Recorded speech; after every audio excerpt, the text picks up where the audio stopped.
Bueno, saludos a toda la gente que nos acompaña hoy. Vamos a sumergirnos directamente en una de las paradojas más fascinantes y francamente más incómodas de la psicología contemporánea. Y tan incómoda, fíjate, es un tema que remueve muchas cosas. Totalmente. A ver, la misión de esta inmersión analítica de hoy es desentrañar las ideas centrales de una conferencia muy extensa que se basa en un libro publicado hace muy poco, en este 2025. Exacto, el libro de Scott Barry Kaufman. Eso es. El libro se titula Rise Above, que podríamos traducir como elevarse por encima, con el subtítulo Supera la mentalidad de víctima y empodérate. Un título que ya de por sí es toda una declaración de intenciones. Ya te digo, es como un jarro de agua fría. La premisa que plantea Kaufman es la siguiente. Es posible que la obsesión moderna por las etiquetas diagnósticas y la validación constante de cada pequeño trauma nos esté empujando hacia un narcisismo encubierto. Hacia una mentalidad de víctima que nos inmoviliza por completo, claro. Tal cual. Y es una pregunta que desafía gran parte de lo que damos por sentado hoy en día sobre la salud mental y el bienestar emocional. Y es precisamente el tipo de cuestionamiento profundo que define el espíritu de nuestro Philosophy Hub, este café filosófico que estamos construyendo. Como educadora y facilitadora de este espacio, siempre insisto en que la mente humana es un mecanismo extraordinario. Lo es, sin duda. Pero en su intento primordial por protegerse del dolor, a veces comete errores de cálculo monumentales. Termina utilizando el sufrimiento pasado no como un puente para construir resiliencia, sino como un escudo impenetrable. O incluso como un arma, ¿verdad? Exactamente, como un arma para exigir un trato preferencial frente al resto del mundo. El objetivo de esta sesión es abordar estos mecanismos con una empatía genuina, pero manteniendo un rigor intelectual implacable. Como tiene que ser. Y bueno, antes de adentrarnos en los detalles de la obra de Kaufman, cabe hacer una sugerencia natural. Si quien escucha esta conversación encuentra valor en desgranar la condición humana desde esta perspectiva, apoyar la misión del Café Filosófico dejando un me gusta. O compartiendo esta sesión con una mente afín. Eso es una forma excelente de mantener viva la llama del pensamiento crítico y reflexivo en nuestra comunidad. Pues entremos en materia porque el análisis de Kaufman arranca estableciendo una conexión que, resulta muy reveladora. Toma la teoría clásica de la mentalidad de crecimiento. La famosa teoría de la psicóloga Carol Dweck. Esa misma. Y la aplica a un ámbito completamente distinto. Tradicionalmente, Dweck hablaba del talento, creer que la inteligencia o las habilidades son fijas. La típica idea de se me dan fatal las matemáticas o no he nacido para los idiomas. Claro, y Dweck explicaba que eso es una trampa cognitiva. Quien asume esa creencia inevitablemente deja de esforzarse frente al primer obstáculo. Porque el fracaso se convierte en una confirmación de su identidad defectuosa. Exacto. Lo que hace Kaufman en Rise Above es trasladar esa misma trampa inmovilizadora al terreno del trauma y del diagnóstico clínico. Es un paralelismo brillante, la verdad. En la psicología moderna actual existe una corriente muy fuerte que fomenta la búsqueda casi arqueológica de cualquier malestar presente, pero buceando en el pasado. Y la conferencia que estamos analizando contrasta dos enfoques radicalmente opuestos para ilustrar esto. Fíjate, por un lado se menciona la perspectiva de libros como Tiny Traumas o Pequeños Traumas. De la doctora Mega Roll, si no me equivoco. Eso es. Esta línea de pensamiento sugiere que si una persona experimenta, por ejemplo, apatía laboral o dificultades para mantener una relación, la respuesta debe buscarse en fricciones minúsculas de la infancia. Pequeños roces. Claro. Quizás una tarde en la que un adulto no prestó la atención esperada o una crítica menor en la escuela, todo se magnifica. Pero por otro lado, la fuente presenta el trabajo mucho más fundamentado de George Bonanno, en The End of Trauma, el fin del trauma. Y tanto Bonanno como Kaufman emiten una advertencia crucial sobre el peligro de esta cacería de heridas. Pero, uno podría preguntarse cuál es el peligro exacto. Porque a simple vista, intentar comprender de dónde vienen nuestras inseguridades, las inseguridades de cada uno, parece un ejercicio lógico de autoconocimiento. Suena lógico en teoría. Claro, entonces, ¿en qué momento se cruza la línea hacia algo perjudicial? Pues la línea se cruza cuando la exploración se transforma en una identidad rígida. El problema del sobrediagnóstico, de aferrarse con devoción a etiquetas como TDAH, trastorno límite o víctima perpetua de abandono, es que reduce drásticamente la flexibilidad mental del individuo. Te encasilla. Totalmente. El evento adverso o la dificultad neurológica son reales, por supuesto. Nadie niega el desafío. El dolor está ahí. Pero el evento en sí no dicta automáticamente una vida de limitación absoluta. Lo que cristaliza el sufrimiento es la creencia de que el daño es el núcleo inalterable de la personalidad. Que ya no hay nada que hacer, básicamente. Exacto. Cuando alguien asume que su etiqueta es su destino, deja de buscar herramientas de adaptación y comienza a ver cada interacción social a través del filtro de su diagnóstico. Y eso nos lleva directamente a uno de los conceptos más impactantes que expone la fuente, la paradoja del merecimiento y su vínculo inesperado con el narcisismo. Un tema espinoso donde los haya. Ya te digo, generalmente la figura del narcisista evoca la imagen de alguien con aires de grandeza, alguien que se cree el más inteligente, el más atractivo o el más exitoso de la sala. El narcisista de manual, vamos. Claro, el de manual. Sin embargo, Kaufman utiliza un cuestionario diseñado por el psicólogo W. Keith Campbell, que incluye una analogía fascinante sobre el hundimiento del Titanic. Me encanta esta analogía. Es muy visual. Es buenísima. Una de las preguntas clave para medir el narcisismo es si la persona está de acuerdo con la siguiente afirmación. Si estuviera en el Titanic, merecería ser de los primeros en subir a los botes salvavidas. Y ese es el punto de inflexión del análisis. Porque el narcisismo grandioso, el clásico, que todos imaginamos, respondería que sí a esa afirmación basándose en una supuesta superioridad inherente. Pensaría algo como, merezco el bote porque mi vida vale más, o porque soy parte de la élite intelectual. Tal cual. Pero Kaufman introduce aquí la figura del narcisismo vulnerable. ¿Que es mucho más sutil? Muchísimo más sutil. Este perfil también marca la casilla afirmando que merece ser el primero en salvarse, pero la justificación interna es radicalmente distinta y a menudo mucho más insidiosa. ¿Cómo lo justifican entonces? El razonamiento es, merezco los botes salvavidas porque he sufrido más que los demás, porque la vida me ha tratado con una crueldad excepcional. Madre mía. Es decir, el dolor se convierte en la moneda de cambio para exigir privilegios. Es una forma literal de instrumentalizar el sufrimiento. Y la conferencia respalda esto citando investigaciones concretas, como los estudios de Emily Zitek. Los estudios de Zitek son reveladores. Son fascinantes por cómo demuestran esto a nivel experimental. Resulta que cuando a los participantes de un estudio se les pide que recuerden injusticias que han sufrido en el pasado, Momentos en los que fueron tratados injustamente o marginados, mucho más egoísta en tareas posteriores. como negarse a ayudar a otros o acaparar recursos en el experimento. Exacto. Es como si operaran bajo la lógica de que el universo está en deuda con ellos. Se genera una contabilidad moral distorsionada. Yo he sufrido más, así que ahora me toca a mí llevarme la mejor parte. Es un mecanismo de compensación casi automático. Y esto da paso a un fenómeno cognitivo tremendamente destructivo, que la fuente denomina rumiación de la ira. Rumiación de la ira. ¿Suena agotador? Lo es. Se trata de ese bucle mental en el que una persona repasa continuamente los agravios del pasado.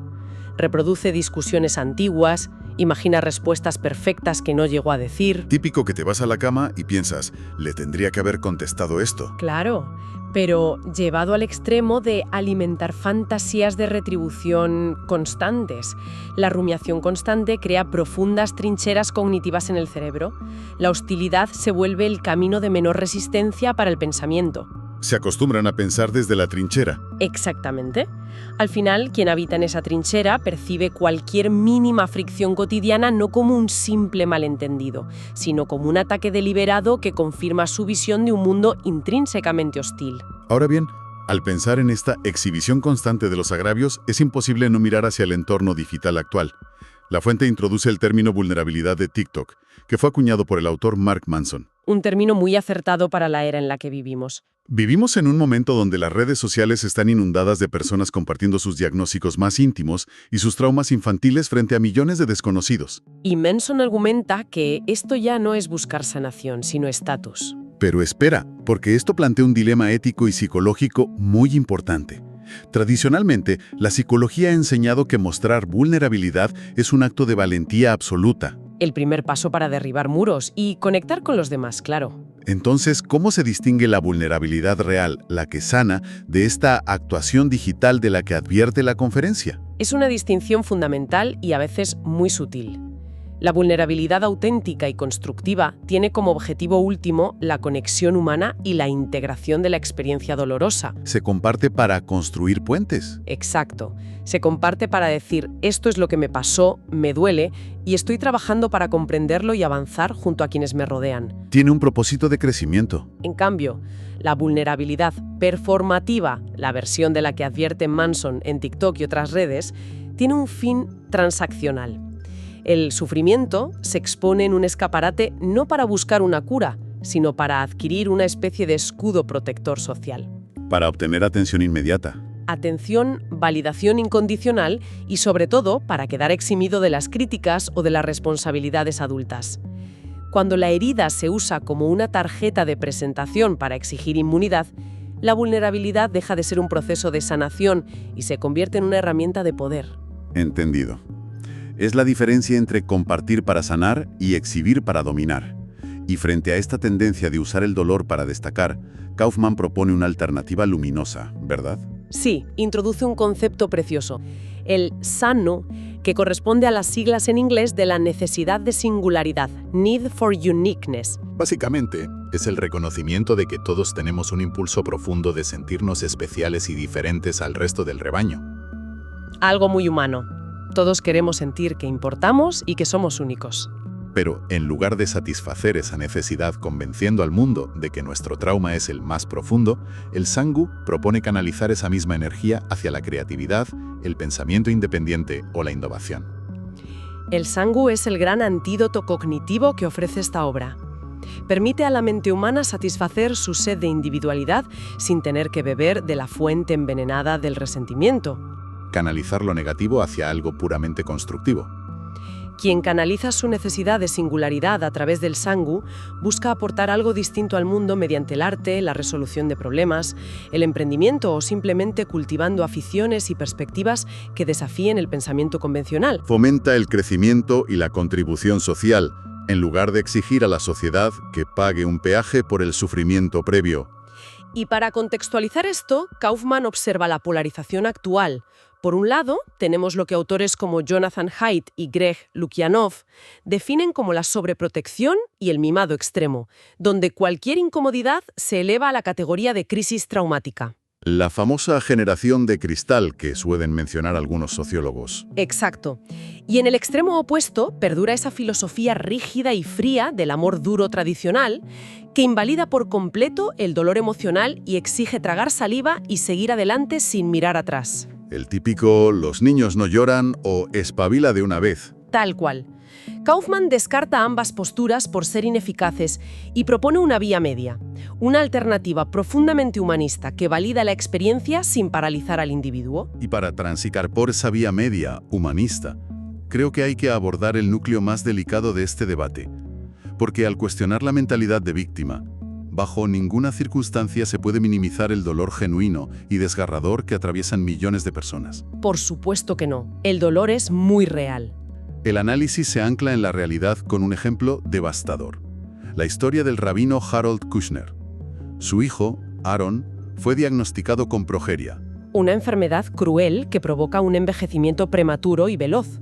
Y lamentablemente falleció a la temprana edad de 14 años. Es un testimonio ante el cual solo cabe el máximo respeto y una compasión solemne, como educadora y simplemente como ser humano. Tras la pérdida incomprensible de su hijo, el rabino Kushner atravesó un proceso de duelo que eventualmente lo transformó. Escribió que la tragedia lo convirtió en un hombre más sabio, con una profundidad emocional inmensa. Y en un consejero mucho más empático para todos aquellos que acudían a él en busca de consuelo. Desde fuera, alguien podría observar esta transformación y utilizarla para alimentar esa narrativa tóxica y edulcorada que prolifera en la actualidad. Esa que afirma que el trauma es un regalo disfrazado o que todo sucede por una razón superior. ¿Qué daño hacen esas frases? Muchísimo daño. Pero Kushner añade una reflexión que pulveriza esa complacencia. Él afirma, de manera categórica, que devolvería absolutamente todo ese maravilloso crecimiento espiritual sin dudarlo ni una fracción de segundo si tan solo existiera la posibilidad de recuperar la vida de su hijo. Es de una honestidad sobrecogedora. Destruye la obligación impuesta de tener que encontrarle siempre un lado positivo a lo innombrable. El trauma no es un regalo del universo para hacernos mejores personas. Es una herida punzante y un dolor real. Pero esto plantea un problema monumental. Si el dolor es tan devastador e injusto, pero al mismo tiempo aferrarse a la identidad de víctima resulta destructivo, ¿cómo se avanza? Es la gran encrucijada. ¿Qué herramientas conceptuales quedan para no hundirse? La conferencia responde a este dilema introduciendo una distinción elaborada por la psicóloga Lisa Feldman Barrett. Una distinción que me parece magistral. La diferencia absoluta entre el concepto de culpa y el concepto de responsabilidad. La aportación de Feldman Barrett es una herramienta de supervivencia psicológica indispensable. La distinción es firme y clara.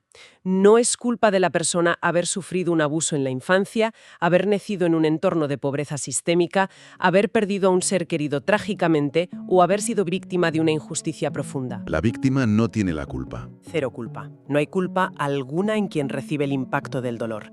El evento no fue buscado, no fue provocado y ciertamente no fue merecido. ¿Pero hay una segunda parte en esta ecuación? Y aquí es donde reside tanto la dureza como la inmensa esperanza de este enfoque. Sí recae sobre esa persona la responsabilidad de decidir qué hacer al día siguiente. Qué difícil suena eso cuando estás en medio del dolor. Es dificilísimo, pero es la única salida.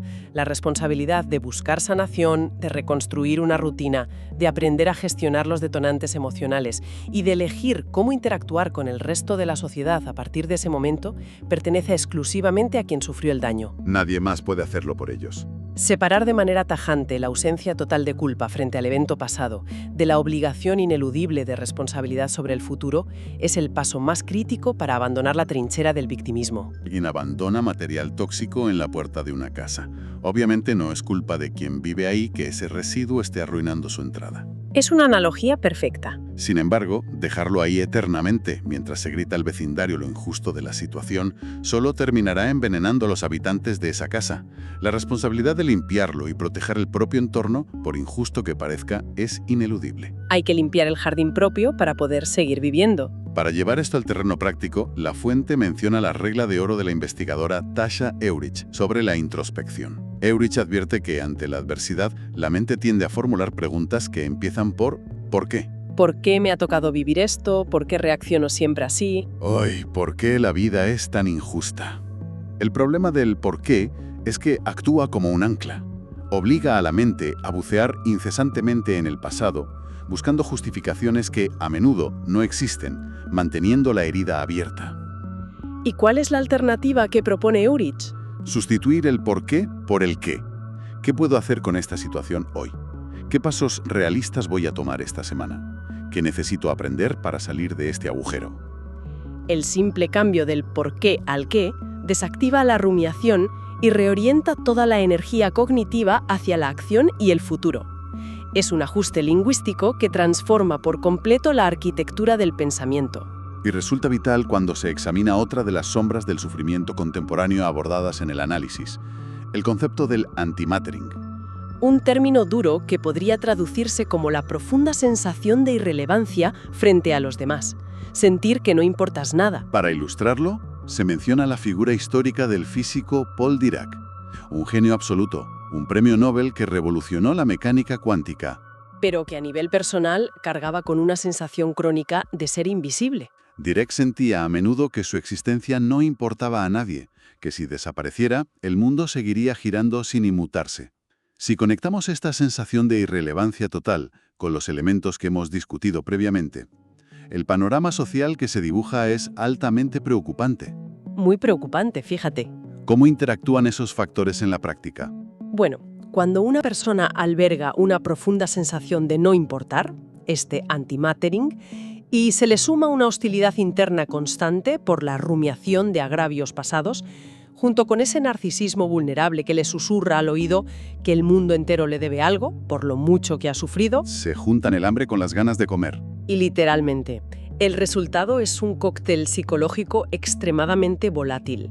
La fuente advierte de forma explícita que esta combinación específica es, muy a menudo, el motor emocional subyacente que empuja a ciertos individuos hacia la radicalización. Esto es importante recalcarlo desde un punto de vista objetivo, informando lo que dicen las fuentes sin tomar partido político. Por supuesto. Nuestra labor aquí es desgranar el análisis sin sesgos ideológicos. Lo que la fuente señala es que al sentirse invisibles, pero merecedores de reconocimiento por su dolor, buscan desesperadamente validación en ideologías extremas, polarizantes y destructivas. Ideologías que les prometen estatus o venganza. Exacto. Y esto ocurre independientemente del color político o del dogma, ya sea de izquierdas, de derechas o de cualquier otro tipo. Es la estructura emocional del fanatismo, lo que encuentra un terreno fértil en la mentalidad de víctima exacerbada. Resulta impresionante ver cómo un patrón psicológico individual puede escalar hasta convertirse en un fenómeno sociológico capaz de desestabilizar comunidades enteras. Porque el dolor no gestionado a nivel individual se convierte en un arma a nivel colectivo. Frente a esta necesidad desesperada de validación constante, frente a esa urgencia de demostrar continuamente el propio valor o el propio sufrimiento a los demás para sentir que se existe, la Funte propone dos grandes conceptos que actúan como vías de escape. Por un lado, introduce el término FOPO. Acuñado por el psicólogo deportivo Michael Gervais, ¿sí? FOPO significa Fear of Other People's Opinions, el miedo a las opiniones de los demás. Este miedo paralizante se enlaza de manera magistral con la filosofía expuesta en el éxito de ventas del autor japonés Ichiro Kishimi, El coraje de ser odiado. Un título fantástico. La premisa central es contraintuitiva pero liberadora. La verdadera autonomía personal y la libertad genuina solo comienzan en el instante en que alguien asume, con tranquilidad, que no le va a gustar a todo el mundo. Y deja de esculpir su identidad intentando agradar o buscando la piedad del jurado social. Renunciar a la aprobación constante es un paso monumental. Pero claro, hay que tener cuidado. Así es, porque para que esa renuncia no se convierta en cinismo, aislamiento o en una misantropía fría, requiere un elemento complementario indispensable. Aquí es donde entra la perspicacia de la psicóloga Susan David y su trabajo sobre la agilidad emocional o flexibilidad psicológica. ¿En qué consiste exactamente esa agilidad emocional en este contexto? Pues mira, la verdadera fortaleza humana, tal y como se desprende del análisis, no consiste en forjarse una armadura impenetrable hecha a base de superioridad moral o de narcisismo vulnerable. Tampoco radica en blandir el historial de traumas como una exigencia perpetua de trato preferencial. Soltar las armas, en definitiva. La agilidad emocional requiere, por supuesto, soltar ese anzuelo del FOMO y de la opinión ajena, pero fundamentalmente exige que la valía personal no se ancle en ser especial por el dolor sufrido. El bienestar profundo surge cuando la identidad se cimenta en la capacidad de conexiones cálidas, reales y empáticas con el entorno. Conectar desde lo que aportamos, no desde lo que sufrimos. El individuo florece verdaderamente cuando no se percibe a sí mismo por encima del tejido social debido a la gravedad de sus cicatrices, sino cuando se reconoce como una parte integral, vulnerable, imperfecta y solidaria de la humanidad. ¿Qué recorrido intelectual más denso y fascinante ha propuesto este análisis? Haciendo una rápida recapitulación de los pilares que hemos extraído de la conferencia sobre la obra de Kaufman, el punto de partida ha sido comprender el enorme peligro que supone tratar las etiquetas diagnósticas y las heridas del pasado como si fueran destinos inamovibles.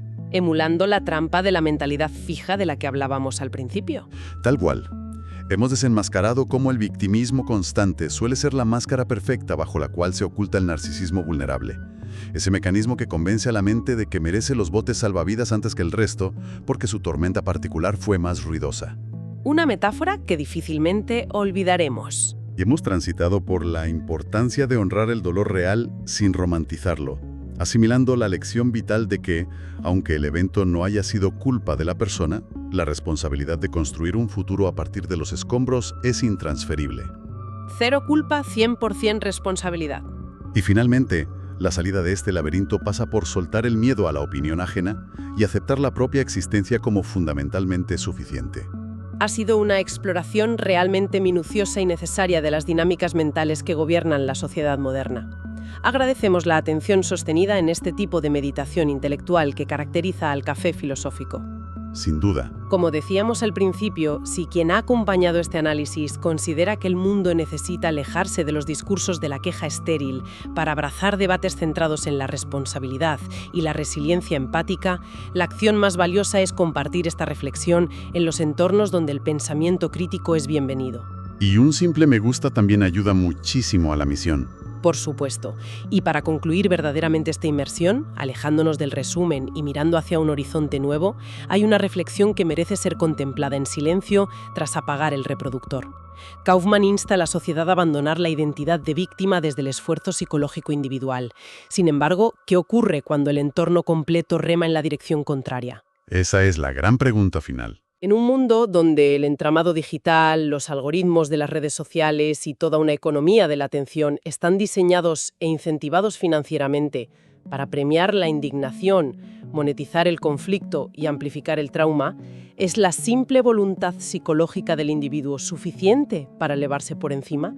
¿O estamos exigiendo una solución íntima y personal a lo que, en el fondo, se ha convertido en una maquinaria industrial diseñada específicamente para mantenernos heridos? Una pregunta abrumadora que cambia por completo la perspectiva del problema. Con esa enorme incógnita flotando en el aire, cerramos esta inmersión analítica. Ha sido un privilegio desentrañar estas ideas. Nos encontraremos en la próxima exploración, siempre buscando ir más allá de la superficie.